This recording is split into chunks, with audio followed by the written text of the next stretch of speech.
think we are live. Let's see.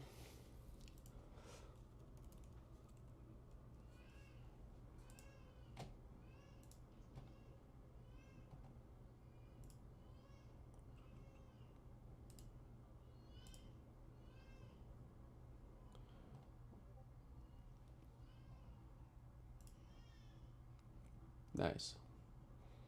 Waiting to see it pop up so I can follow in the chat, but for some reason I'm not seeing it. There we go. I need to mute myself. Hey guys. Hey Lars. Hey DeathX. Hey Warrior. What's up, guys? All right, I am currently in my office, so this is going to be a little bit different than normal. But I was thinking, so I couldn't get my top-down camera to work, but I did get the screen capture to work. So I was thinking that we would just go through the campaign. We could talk through the rule book. I can go through, we just actually posted our player expansions as well, or expansion rules at least. We could talk through those too. Anything that you guys had on your mind, you guys want to talk about, just post it in the chat.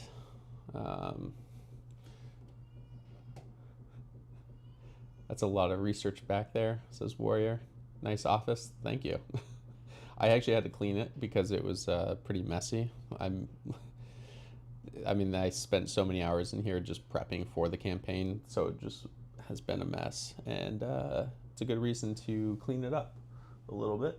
I'll probably do some modifications because I'll probably do a lot of my future live streams from here. Let's see. All right, so we are currently doing really well. This campaign has been wild. We just passed 450K, I think yesterday. So we just hit a new stretch goal, and yeah, it's blowing me away right now. But just to talk about building this campaign out, I didn't sleep 2 days leading up to the campaign, but it was weeks of work beforehand just to get everything together. Actually, it was probably more than that, a month and a half maybe. But anyways, with this up here, actually the first thing in here that I can note too is that the heroic box art has all been kind of work in progress.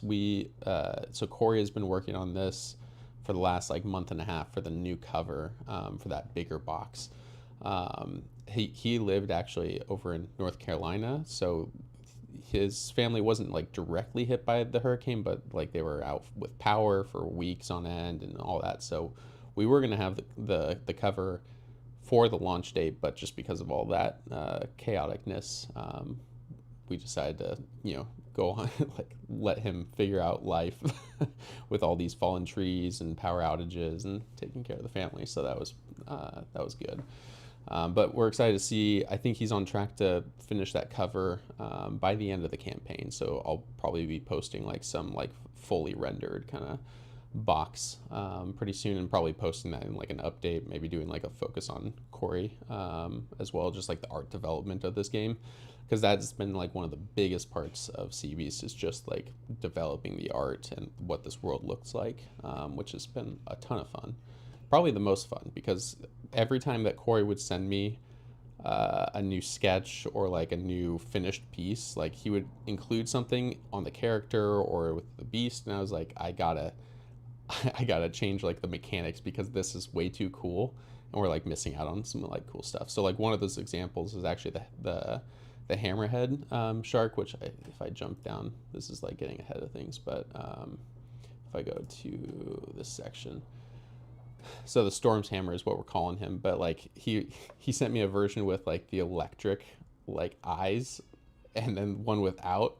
He's pick whatever one you want. I was I'm definitely going the electric beast, which is insane. And then I built the mechanics actually around that electric kind of chaining effect, which was really cool. So a lot of the game has actually come from thematic things that we've developed on the art, and then also like, you know, we're able to expand off of, which has been really fun. Um, Warrior, oh, I'm just catching up on comments. Um, you're begging me to sleep. I know. Yeah, you guys were awesome. The night before launch, we had like a ton of people on our Discord that were just. I think you guys were on a different time zone than me, so like I had a lot of encouragement leading up to the launch. I took like a 15-minute nap right before launch because I was like, I need to have like something. So I took a little short nap and then hit the launch button, and that was crazy. I barely remember that week because I didn't get that much sleep. So um, yeah, let's jump back to the top here. Um, I think most of you guys have seen kind of all the Vikings that we have currently. A lot of people have been asking too if we're doing new characters at all during the campaign, and just because they take so long to balance out to design, there's a lot of like mechanics that go into it, and then also they all have a specific story that's in the campaign mode that you know I have to write out like new stuff. So it's like there's lots of layers to developing a new character. So um, for this campaign, we're not doing any brand new characters, but we are adding like solo companions and new beasts and all that stuff. That's a lot easier to develop than more Vikings. But I keep teasing that this is just the beginning of Sea Beast 2. Like this world is just like essentially chapter 1 is a bloody voyage. So I'm very excited to see what you guys think when you get to play through all the campaign. I know you guys are itching to see more on the campaign. I'm still working on like a little demo that'll show you guys kind of like all the mechanics of the campaign, and that way you guys can get a feel of like what's it going to feel like, what's going to change during the game, what is your objectives. But I will say like just overall too, actually I think it's kind of hard to see right here. I think there's a moment in the video here where it looks at the campaign pages. So actually, let's see if I pull that up. Oh yeah, it does work. So there's all these different ports on the map, and you're going to be developing these things. So you're going to be building settlements, you know, increasing in your population. But then as you basically increase in population, that means you need to be able to feed them more. So it's kind of like a stacking development. So you're going to need to have the structure, the infrastructure to be able to house all the people to grow.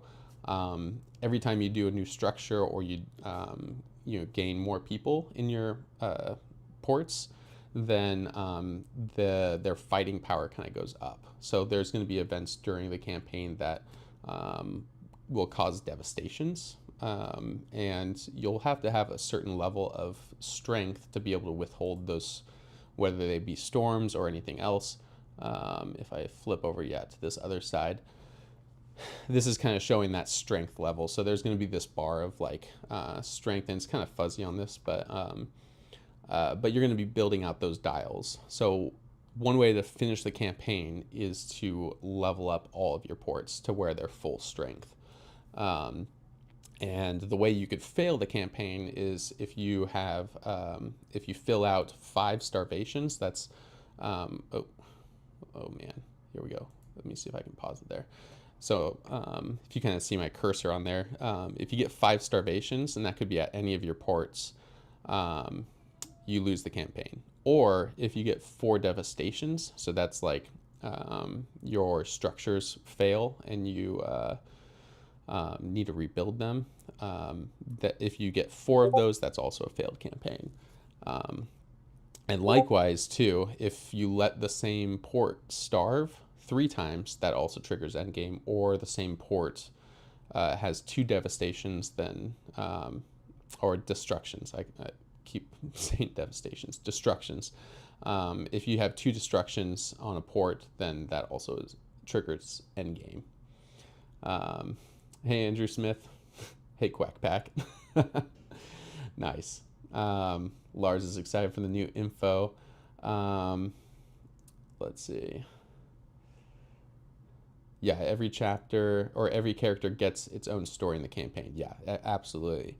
And what doesn't show in this video, that I haven't polished it yet. I don't think I can show you that paper because I have spoilers written on it. But basically, I have there's like a timeline that shows basically where each Viking is at any given time. So when you're playing the campaign, you're not just playing as one character. You're playing as the whole tribe. So that could be you playing individually, like with all the different characters, and picking voyages to either be going solo or with a duo. Um, to deliver packages or cargo to different ports, but you're going to be tracking where everybody's at throughout the whole campaign. So you could meet up at like a different port with like two duos and then switch up, because as the campaign goes on, there's going to be blessings and curses and items and abilities and whatever, kind of things that will change the dynamics of maybe your matchups, like kind of change the synergies a little bit. And some people might be weaker, some people might be stronger. So you're going to be wanting to constantly look for those different synergies as it goes along. And you could keep the status quo going if you feel like you've kind of hit a really good rhythm with it. But hopefully there's enough in the campaign to kind of shake things up and challenge you a little bit more than just kind of doing quick play after quick play.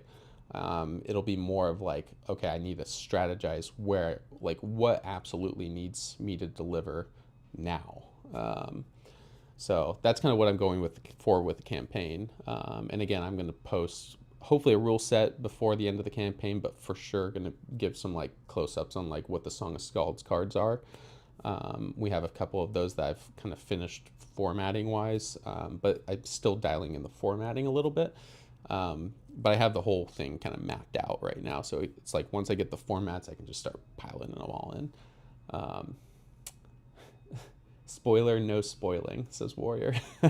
None of this is spoilers necessarily. So, but yeah, let's see. Oh, thanks for sharing the Discord or the link on Discord. Actually, I think I forgot to link that on the Kickstarter too. Let me see if I can do that right now. Just copy that. And comments on the Kickstarter.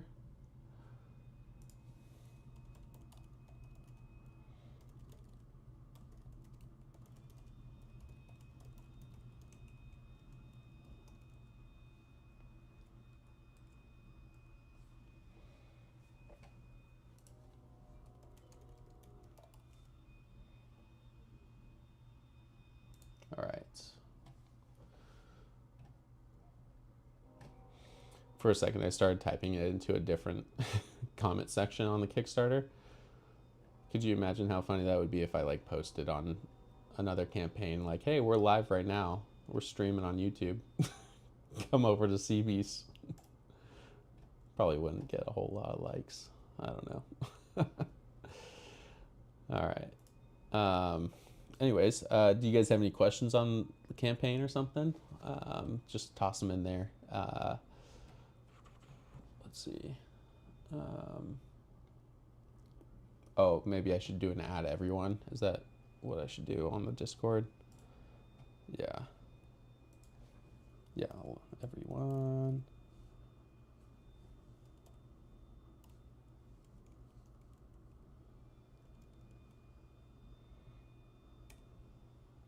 All right, sending it now. Yeah, I'm going to troll some other campaigns for sure. That'd be pretty fun. Lars is asking, will the campaign be strictly 1 to 2 player, or is the campaign playable with more than one ship? Yeah, it's going to be playable with more than one ship. So like if you're doing, it's going to be a little bit less maybe interactive if you guys are doing multiplayer like side by side, because the strategy might be more of like, instead of like all the boats going to the same port, it'll probably be like you guys are kind of like doing all the pass offs, like you're going to different ports at the same time, so there might not be as like much mid journey interactions. But it's fully, yeah, multiplayer if you guys want to kind of like experience like the whole campaign as like the 6 players on there. Because you'll have the warrior, mystic, boatman, archer, and then the druid and the berserker. Those are the 6 characters, 6 main characters. But then also the boy and the merchant are going to have their own story as well. So like it'll be important to develop them and keep them going, keep them engaged as well. Hey, welcome. All right, warrior. Is there a world where, as a solo player, you take all 3 ships and control them simultaneously? Because I can see myself trying to do that, says warrior. Yeah, actually, I mean, you could totally do that. It's gonna. So that's how I've done a lot of my initial playtesting with those player expansions, and it adds a lot of playtime. Like you're basically playing for 3 ships. Like the idea is with the multiplayer is that everybody's kind of like managing their boats simultaneously, but when you do it solo, it's still super fun. Like I actually like the puzzle just gets bigger, but it does take more time to kind of like resolve. Like basically, every single boat's you're gonna have to do each phase for each boat, and then you go to the next phase, and then each phase for the next. Like it'll take some time, but I actually played 2 boat. Like one boat was solo, and then the other boat I was controlling 2 characters. So I was doing the druid and the merchant on the other boat, and I think it was the archer doing a solo on the second boat. And it was super fun. Like it was really challenging. Even like when I'm like the same mind, like trying to sail around, like keep it from like hitting all the stalking beasts and all that on the map. It was a fun challenge, but it took me probably like at least an hour and a half, and I sank. So yeah, it was pretty fun. Um, Lars is asking, and the White Wolf. The White Wolf, yes. Since I'm adding him on, he will have a little bit of story, but probably pretty minimal. But yeah, he's going to be able to join any. The idea behind the Wolf is that he's going to be able to be on board any sailing mission you take, whether you're a 1 player or 2 player, or more. The idea is that he'll kind of like help it be a little bit easier of a voyage, because he'll have limited abilities, but similar to the merchant can only really do 1 action per Viking phase. The wolf is going to be pretty similar. Like it'll have like a passive ability and then probably 1 active ability you can use per turn. But basically that kind of just buffs you a little bit more, makes things a little bit more manageable and a lot more fun because you have a pup companion, which I actually have a pup companion right here too. I don't know if you can see pup. But it's kind of nice she's not barking right now. But let's see.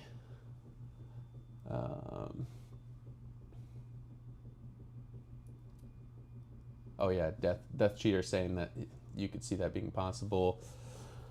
For the comment above that I didn't read, how easy would it be to make your own stories, almost like a D&D concept? Actually, that's a great question. So, I mean, at the core of this game, this actually kind of came from me doing a couple like homebrew D&D sessions with like my friends and family, which was super fun. But I really wanted to have like an experience that was like matched the same level of thematic gameplay, but it was also very easy to get into without a DM or like overly complex or vague rules.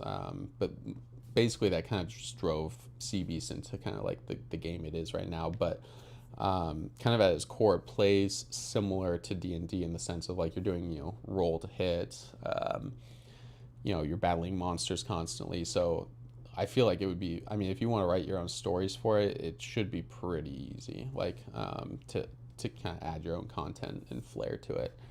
Um, I've actually played with the idea of doing like a not anytime soon or like before we deliver this time, but maybe doing like an RPG for the Sea Beast world, which would be super cool, like a D&D 5e expansion or like little booklet kind of thing if people were interested in that, but still TBD.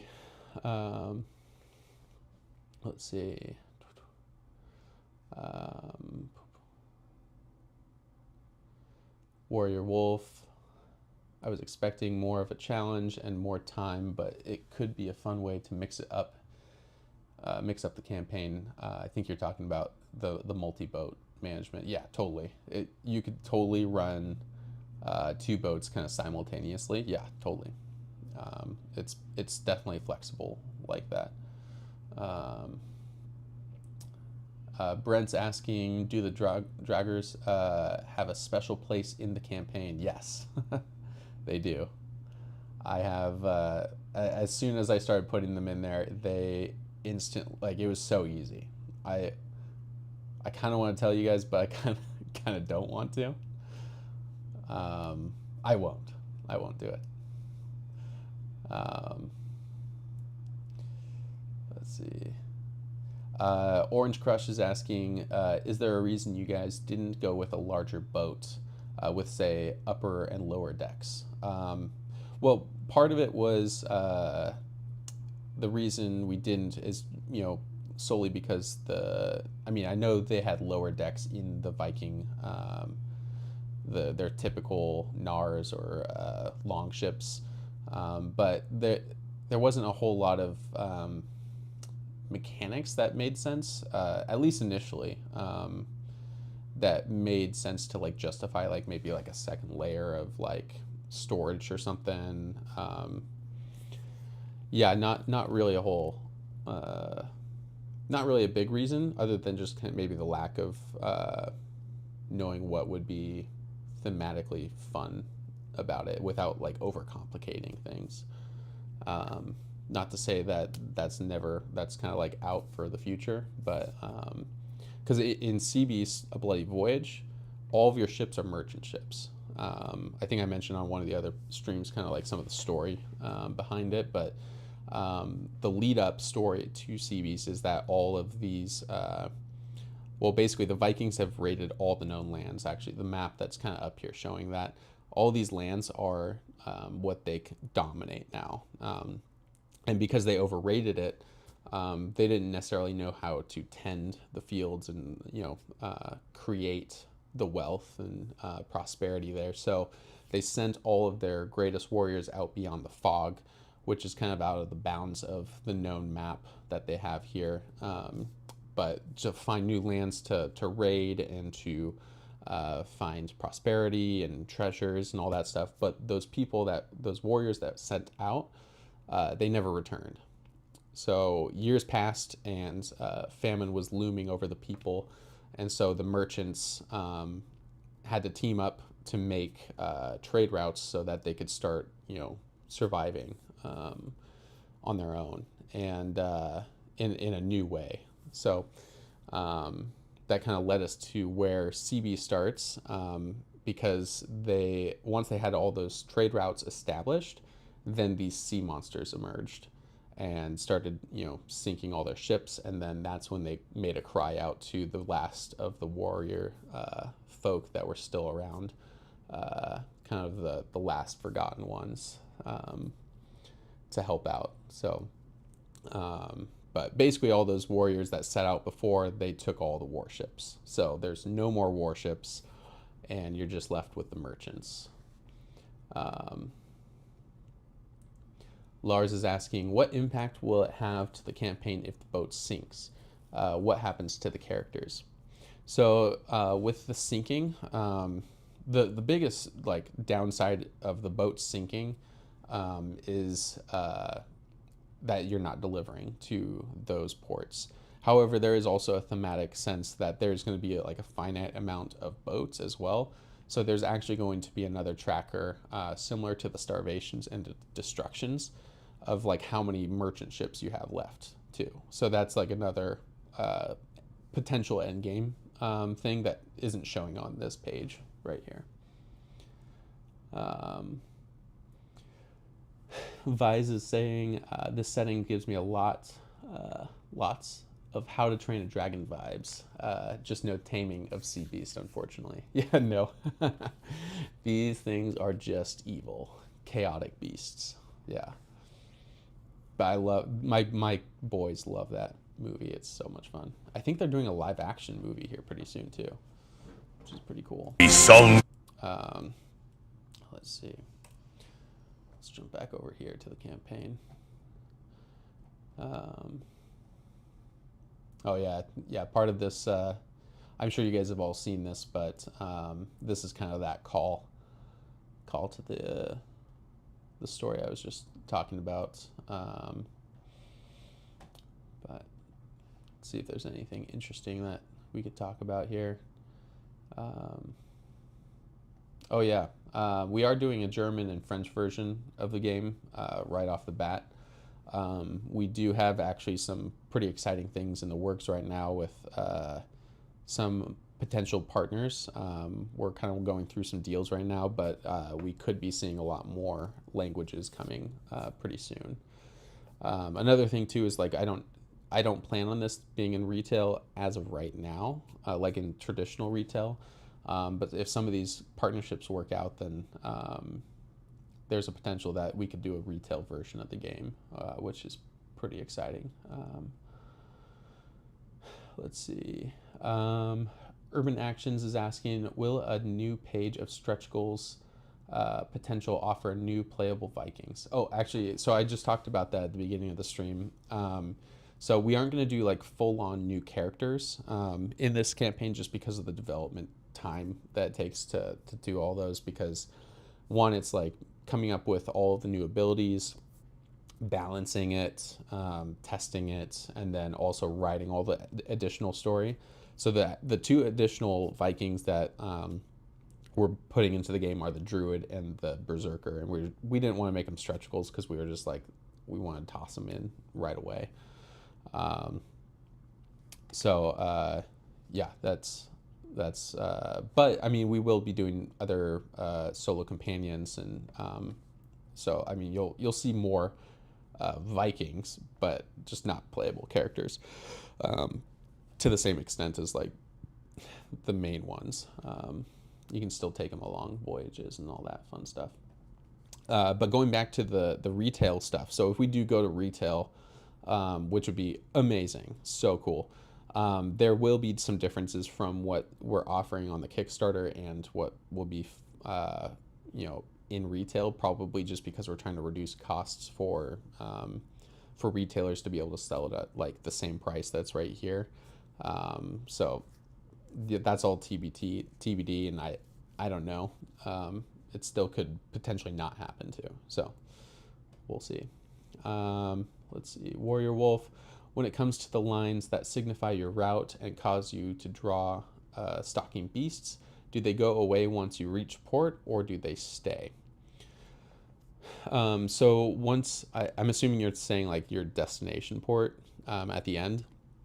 So in quick play, they just go away. Quick play is kind of like if you make it to port, you're made it to port. But in the campaign, this is actually really cool, and I'm really excited about this one. If you bring beasts back into port, like if you bring too many of them back in, then, and if their strength is greater, so like if their health left is greater than the port's fighting power, then they're actually going to cause a destruction to the port. So they're going to ravage the port if you bring them into port. So the idea is that hopefully you have things pretty well managed when you're sailing into port. And if your port's strength is greater than the beasts that are pursuing you, you will be able to take the strength of your port to slay the beasts. So like if you're sailing in, your port is like at like a level 6 fighting power, you'll be able to slash off 6 health points, or basically blood from the beasts. So if you kill a beast with those like those that damage that you're able to do, then you actually get to keep the bounty as well. So that, I think that's actually going to be a pretty fun mechanic, because a lot of people in the quick play, they'll like go through the abyss and get like the worst monstrosity legendary beast that's stalking them, and they'll just race to port.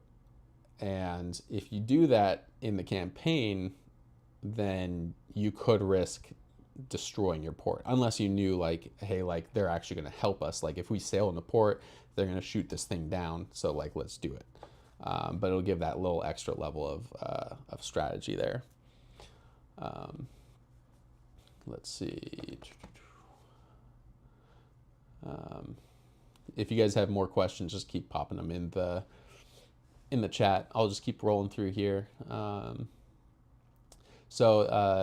Basic pledge and the heroic pledge are just going to be for the 2 players. That's what we designed the game specifically for, is just 1 to 2 players. But then when you get to the legendary one, that's where it starts offering the player expansions, which add new boats. I think most everybody here in the chat knows about kind of how those work,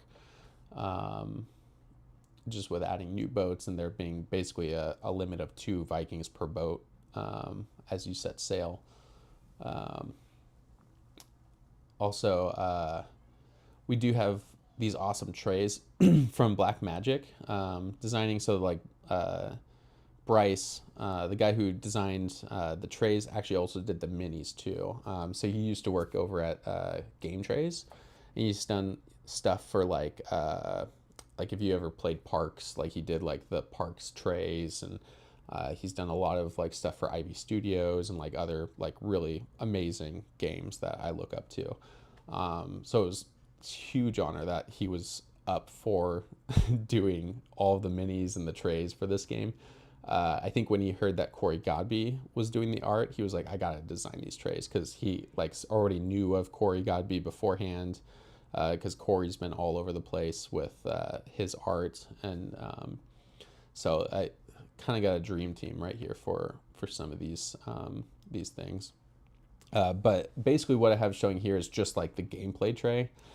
This one's actually going to be super nice because it will store all of your cards in the appropriate decks, and then it has like this little lip out of the front, so it's like super easy to draw from.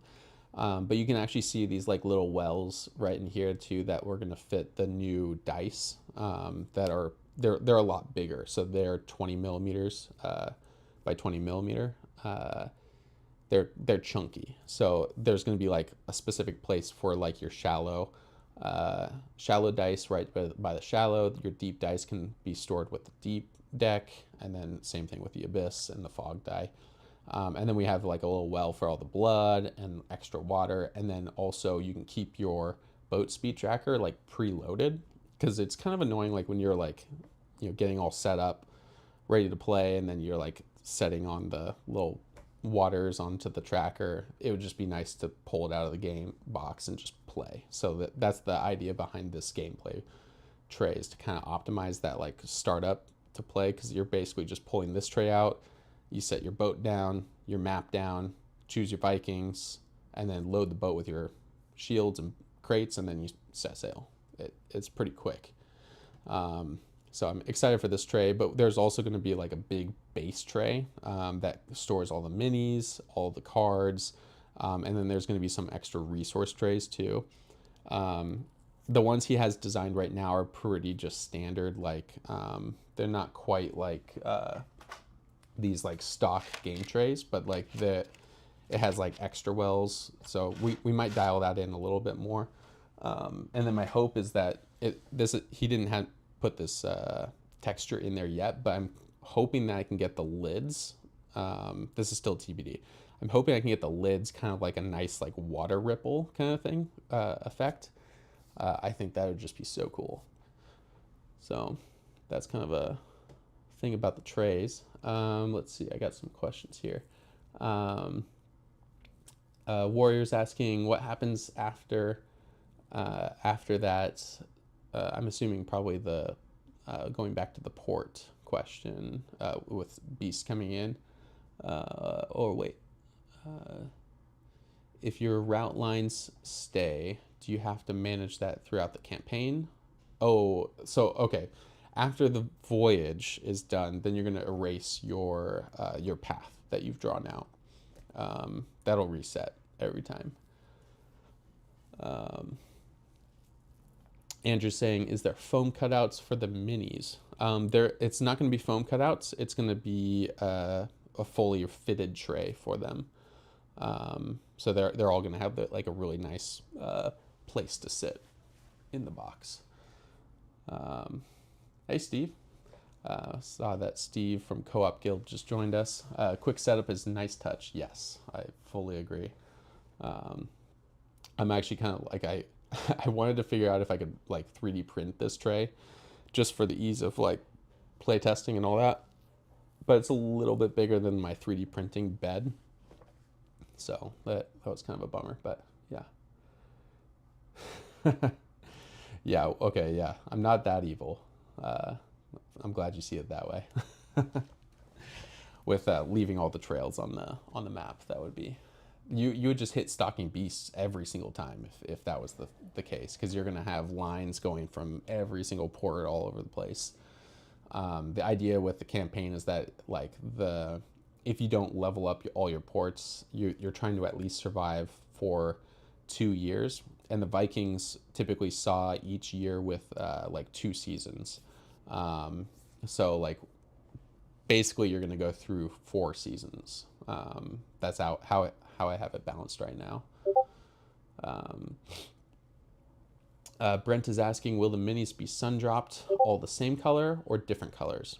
I'm actually going to be talking to my manufacturer about that to see if there's any additional costs. I think it would be actually really cool if I could do different colors for them, kind of like matching their like mood on the cards, because we do have very striking color theme per beast.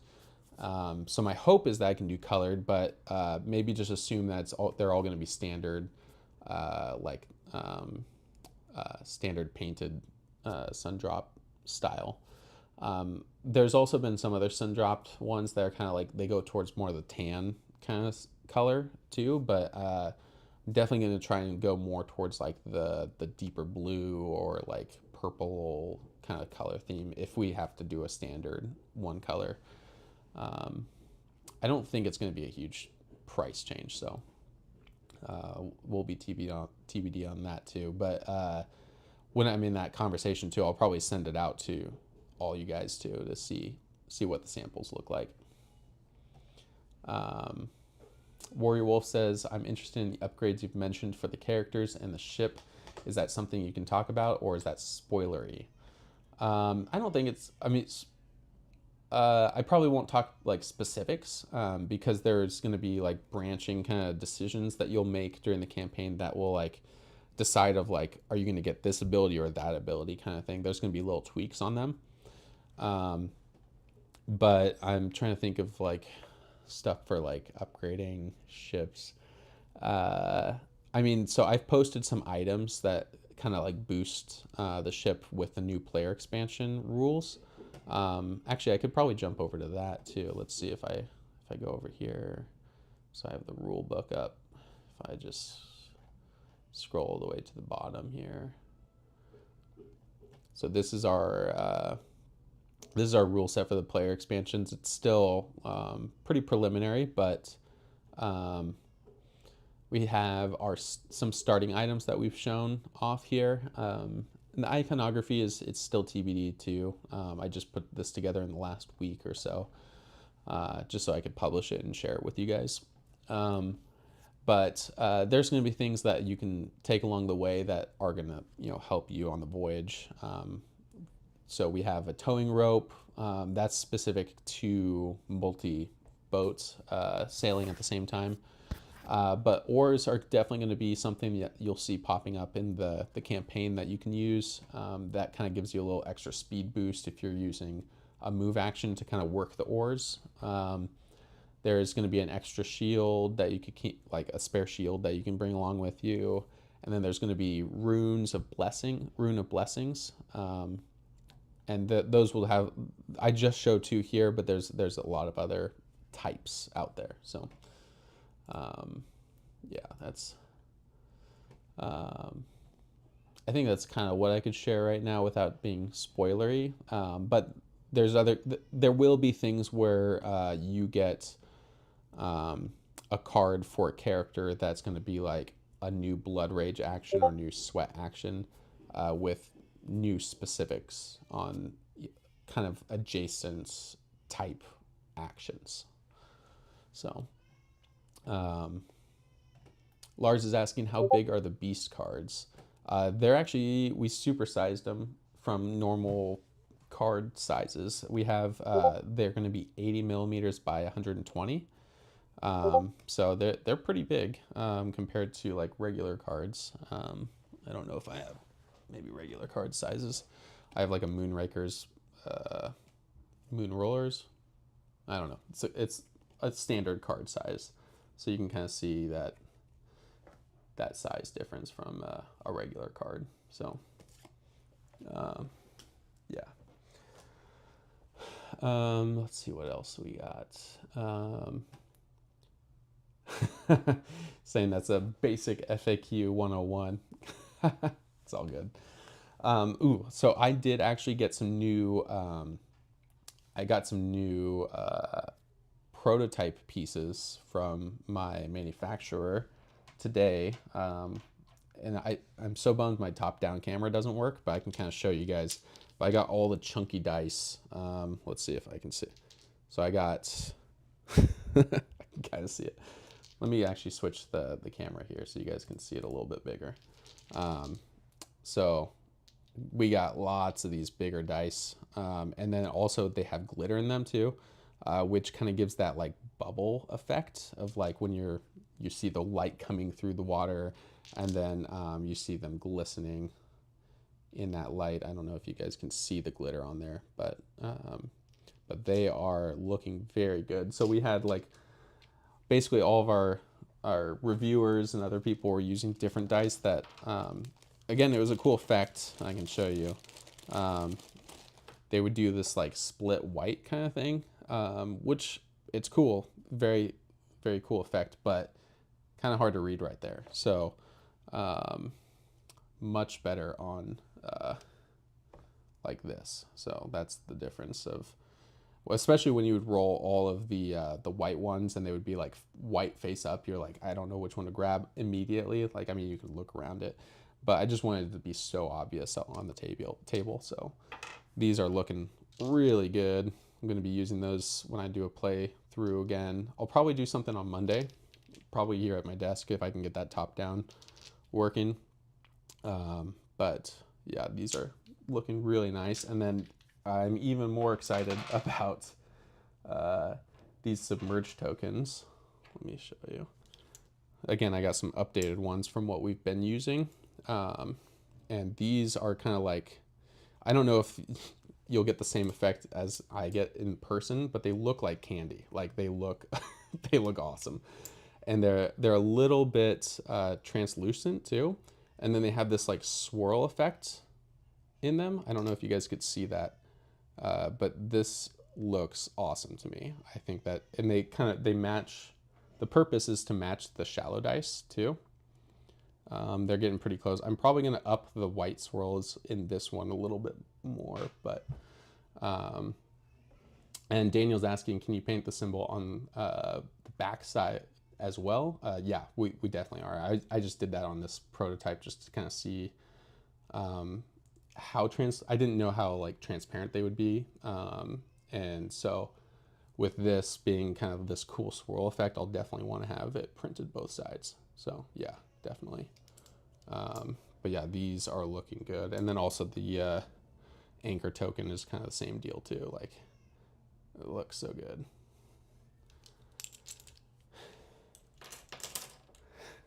Warrior Wolf says, hurry up and get me this game. Yeah, I'm so excited to get this out to you guys. Oh, there's some other parts too. So these ones I'm not super, like, I got some changes to do on the Viking dice. So on the standard ones. But we have the black and then the lighter one. The thing I like about this one is it has some silver paint on it, which kind of is a bit glistening, but we had a bit of a misprint over here with the sword. But I think I'm also going to probably marble these. It's just so they look a little bit more like stone than just kind of like generic color. So I'm definitely going to be upgrading these ones a little bit from what we've been showing. Obviously, we're also going to be doing the actual metal dice, which are awesome. Like, I'm so excited for those. Those look really good. But these ones, I still want these to look good. I'm probably going to make these a little bit bigger too. They're supposed to be the same height when they're sitting on the table as the D6s. And they're just like, it feels like a millimeter or two short. So I got to size these up even more. But Steve's saying really awesome quality components. I was impressed with the prototypes, and this looks even better. Yeah, these are looking good.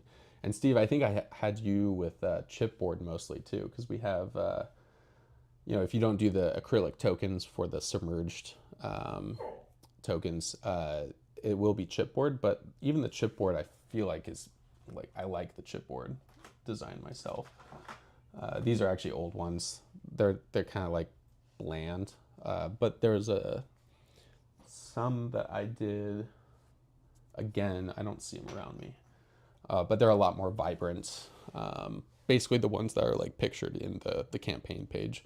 If I go back here, and I don't, zooming in doesn't really do much here, but yeah, those are gonna be pretty cool. Andrew is saying, is the misprint the sword and the 12 together? Because you think that's cool.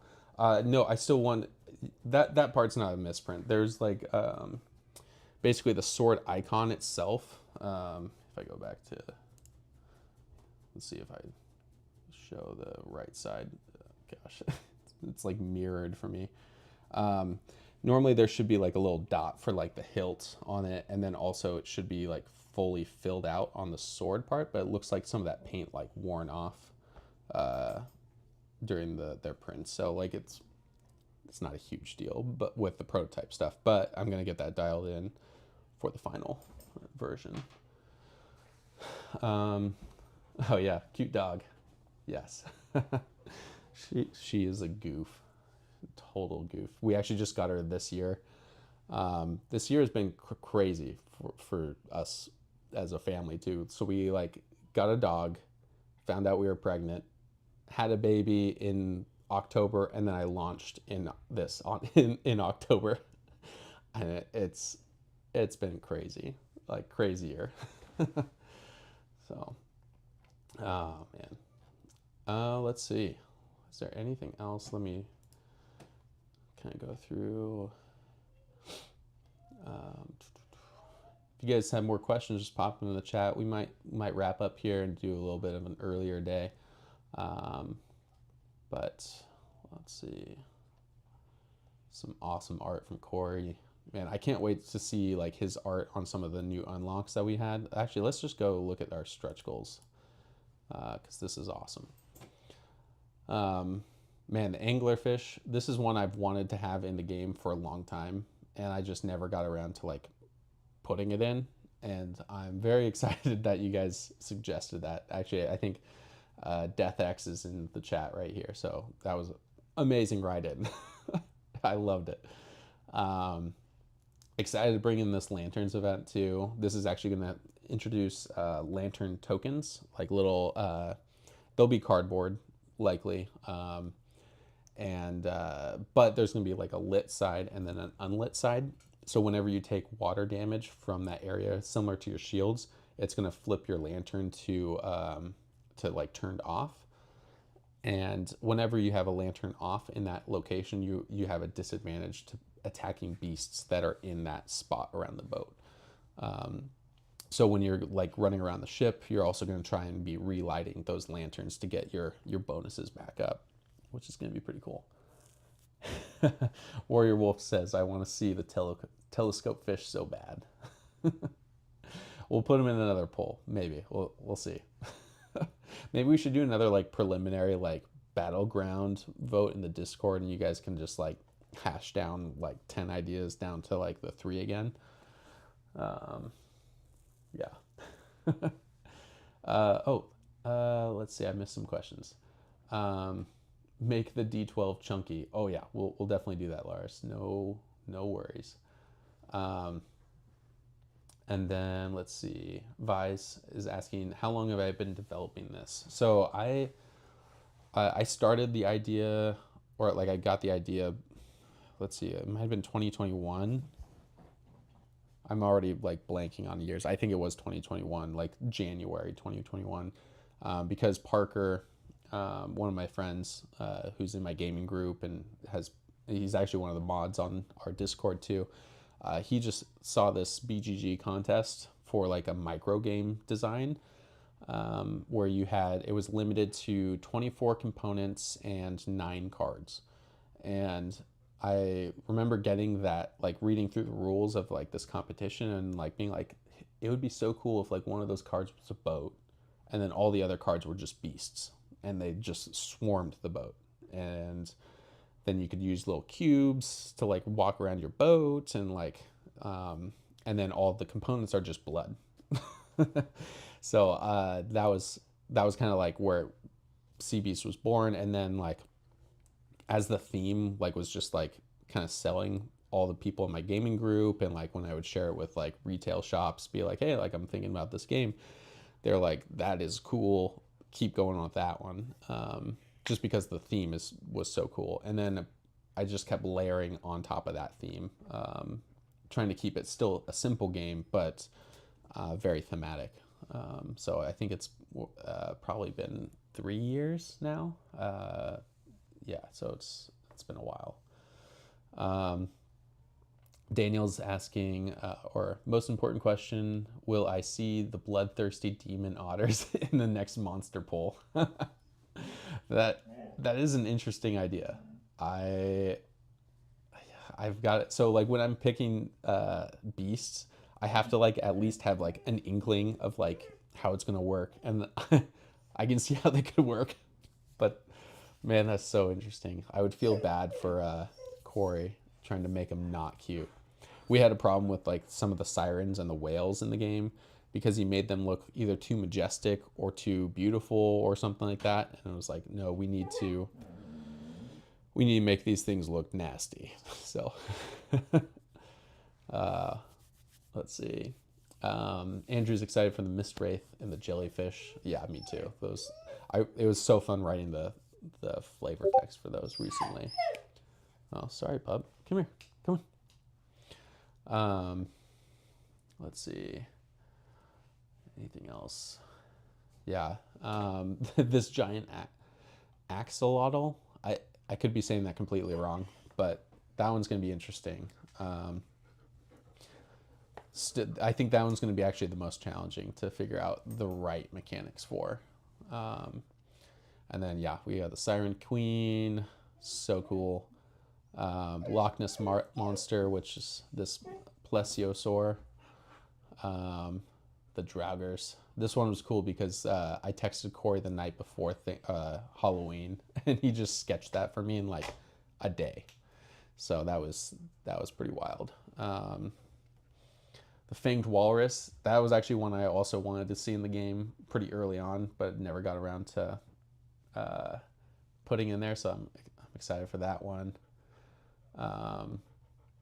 Leviathan, I don't know if you guys want spoilers on this, but this one's going to be like almost too massive to be like a engageable beast. So be ready for that one. I guess that's maybe where I'll leave that. Man, I'm so excited for these ones too. Yeah, White Wolf, Mist Wraith was a bonus. We added the Narwhal, which was a bonus one too. 'Cause you guys are voting like so close on a lot of these. And then we're currently voting for the 400,000 unlock. And let's see. Yeah, the new maps. I still need to post like the add-on for that. So we can talk about that hopefully on Monday in more detail. But I need to get that add-on posted so that you guys that don't want the player expansions can still get all the maps and the added story content too. So um, let's see. I think I might be I might switch this 475 goal to like another community voted one, just because I've been having so much fun seeing you guys vote for them. So I might switch that. We'll see. Um, and obviously this will be the first mini unlock at 500,000. I think we'll definitely see this one being added to the game. So that's super exciting. Let's see. I think we're coming up right at about an hour. Do you guys have any last questions before I eat some dinner? Oh yeah, you guys do have some. Warrior Wolf can't wait to see the coral golems and the axolotl. The coral golems, I have like a mechanic locked, and I think he's going to live in the shallow for sure. Very excited for him. Let's see. Nilo is saying at this point, Otters versus Ducks is just its own more kid friendly game. Oh yeah, Otters versus Ducks game. Yeah, that maybe that's like follow up CB's game. It's just no Vikings, just Otters and Ducks.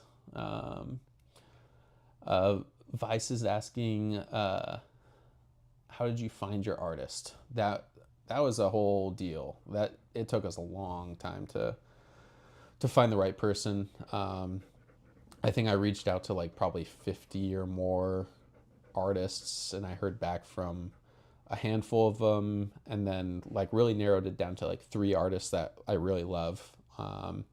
One of them was Justin Gerard, who I love his work so much. I'm gonna try and find a project we can work with him on. But he was like, "Man, I'm too expensive and I'm gonna take too long. But I love this game. Like, I wish I could do it." And so when we got to that point with him, then I was like, "Okay, do you have any references at all? Like, who I could reach out to, who you think will fit this game?" And Justin is really good friends with Corey, so he listed out 3 different names for me, and then when I looked at them, it was just like instantly, okay, I know it's gonna be Corey. And then when I reached out to Corey too, it was like he fell in love with the story and the premise too, and he just gets to draw monsters. And so like that was, I think it definitely took us over 6 months just to find the right artist. So it definitely took a long time. It was super important. Let's see. Any hints for the next page of the stretch goals? Ooh, yeah. We'll definitely see some new companions.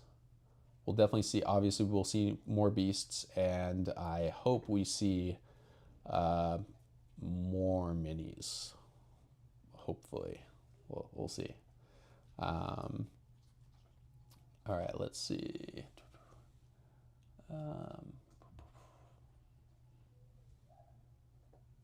Is there another voted beast that you have a mechanic for? Are you meaning like a beast that is already like being voted on, or like a one that hasn't been suggested yet?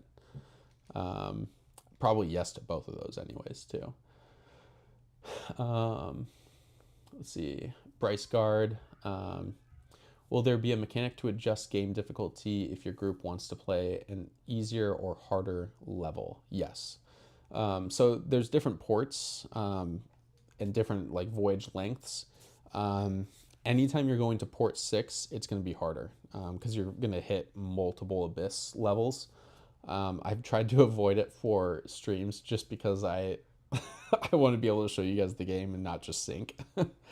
But yeah, there's difficulty changes when you with your Viking choices because there's different difficulties there with how many people you have per boat. If you're doing a solo voyage, just pure solo, that is difficult. Like that is hard.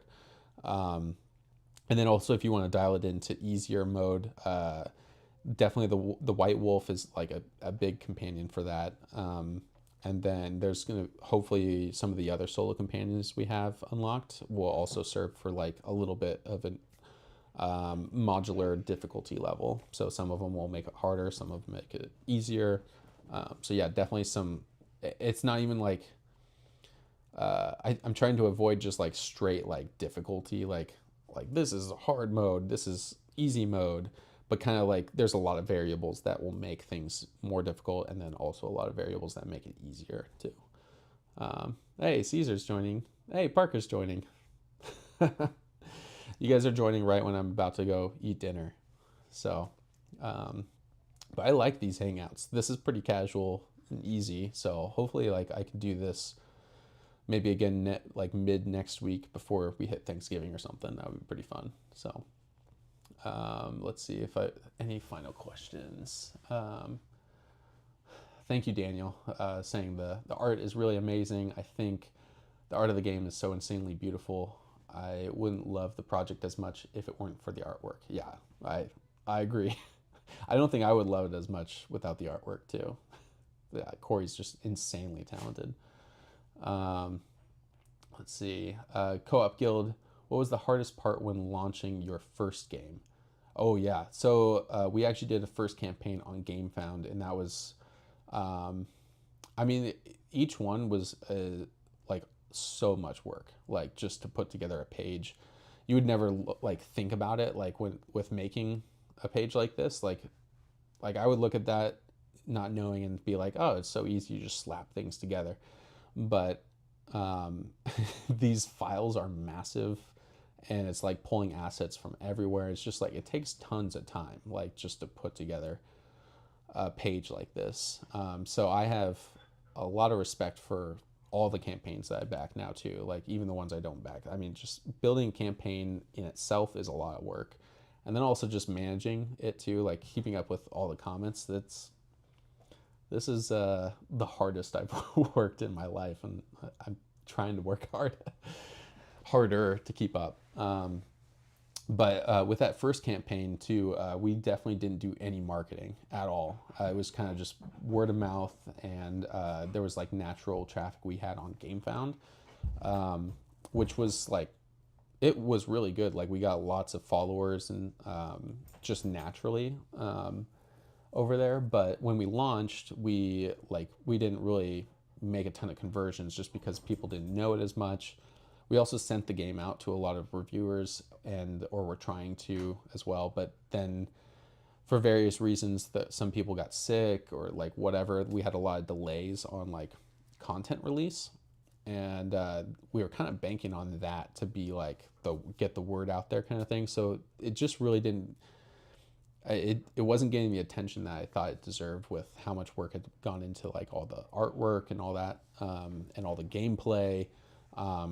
But it did gather the attention of like tons of industry people like reaching out to us being like, hey, this looks awesome, like you should, here's some connections, get these partnerships, these people will help you get this, much like better. One of those things was marketing with Launch Boom. They just kind of like taught me the ropes of like meta ads and all that stuff, so like that was kind of how we got the word out about the game. So I would say marketing in itself was something I just didn't know anything about beforehand, but that's obviously been the biggest success about like this campaign is just being able to get the word out. So let's see. Nilo, is a future art book or lore journal in the cards?